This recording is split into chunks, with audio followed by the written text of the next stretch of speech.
আচার খেতে কম বেশি আমরা সবাই ভালোবাসি। আজ আমি নিয়ে এসেছি আমের মিষ্টি আচার।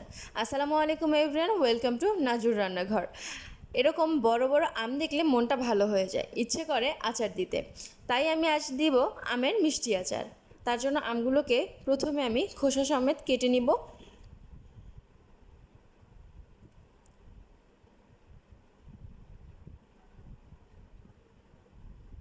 একটা আমকে আমি এভাবে গা চিরে চিরে কেটে নিয়ে ৮ টুকরো করে নিব। এবার ভালোভাবে আমগুলোকে ধুয়ে নিব। ধুয়ে নিয়ে একটা হাঁড়িতে গরম পানি বসিয়ে তার ভিতরে আমগুলোকে দিয়ে দিব। এবার আমি সামান্য একটু আমগুলোকে ভাপিয়ে নিব। ভাপানো হয়ে গেলে এগুলো একটু জালির ভিতরে ঢেলে ভালোভাবে পানি ঝরিয়ে নিব।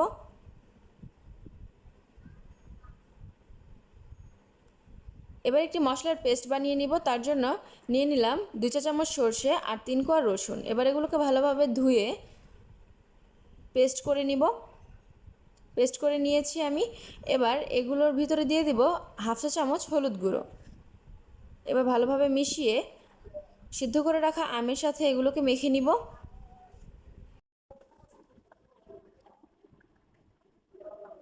এভাবে প্রত্যেকটা আমের সাথে সুন্দরভাবে আমি মশলাটা মাখিয়ে নিয়েছি। এবার একটা ট্রেতে ঢেলে নিব। এবার আমগুলোকে সুন্দরভাবে ছড়িয়ে দিব। এবার 2 দিনের জন্য রোদে দিয়ে দিব। ফিরে এলাম 2 দিন পর। আমগুলো খুব ভালোভাবে শুকনো হয়ে গেছে। এখন একটা বোলে 2 চা চামচ কালো সর্ষে, 1.5 চা চামচ সাদা সর্ষে একসাথে মিশিয়ে পানি দিয়ে কিছুক্ষণ ভিজিয়ে রাখবো, এতে করে বাটতে সুবিধা হবে। বেটে নিয়েছি। এবার শুকনো খোলায় 10-12টা শুকনো মরিচ ভেজে নিব। 2 টুকরো দারুচিনি, 4-5টা এলাচ, 2টা তেজপাতা, 2 চা চামচ ধনে, দিয়ে দিলাম 1 চা চামচ জিরা। ভেজে তুলে নিব। তারপর ভেজে নিব 1 টেবিল চামচ পরিমাণ পাঁচফোড়ন। খেয়াল রাখতে হবে যাতে পুড়ে না যায়। ব্যাস, এবার সব কিছুকে আমি এক এক করে গুঁড়ো করে নিয়েছি।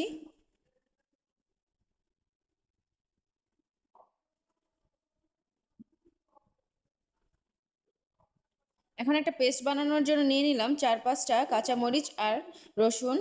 পেস্টটা তৈরি হয়ে গেছে। এখানে আমার আচার বানানোর জন্য সবগুলো ইনগ্রিডিয়েন্টস তৈরি। এবার একটি বোলে 1 কাপ সিরকা নিয়ে নিলাম। তার মধ্যে ভাজা মশলাগুলো দিয়ে দিব। এভাবে একটি পেস্ট তৈরি করে পাশে রেখে দিব।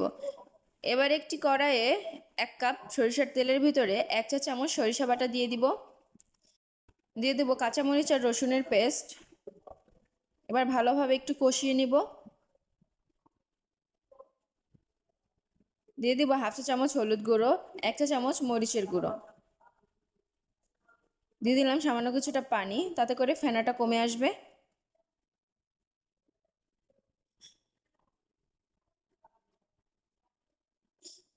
দিয়ে দিলাম স্বাদমতো লবণ। এবার দিয়ে দিব 1 কাপ রসুন।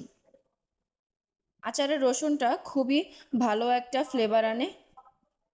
এবার দিয়ে দিব শুকনো করে রাখা আম। এবার ভালোভাবে নেড়ে নিব। এবার এখানে দিয়ে দিলাম আমি 2 কাপ চিনি।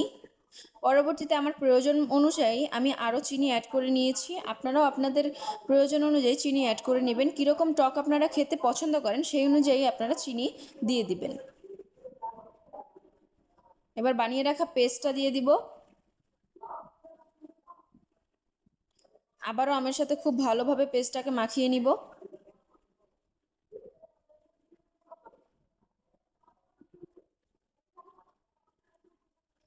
এবার ওই বোলের ভিতরেই 1 কাপ সিরকা দিয়ে বোলটাকে ধুয়ে ভালোভাবে দিয়ে দিব।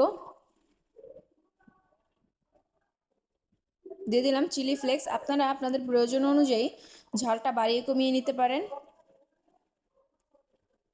এবার ভালোভাবে অনবরত নাড়তে হবে আধা ঘন্টা থেকে 1 ঘন্টা পর্যন্ত।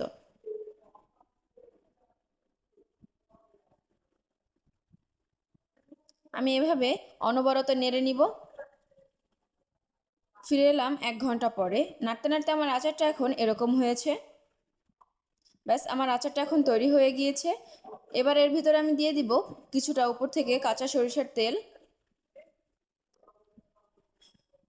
তারপর আবারও কিছুক্ষণ নেড়ে নামিয়ে ঠান্ডা করে নিব। ঠান্ডা করে নিয়ে এবার আমি এগুলোকে কাচের জারের ভিতরে ঢেলে নিব। এভাবে আমি সংরক্ষণ করে খেতে পারবো বছরের পর বছর।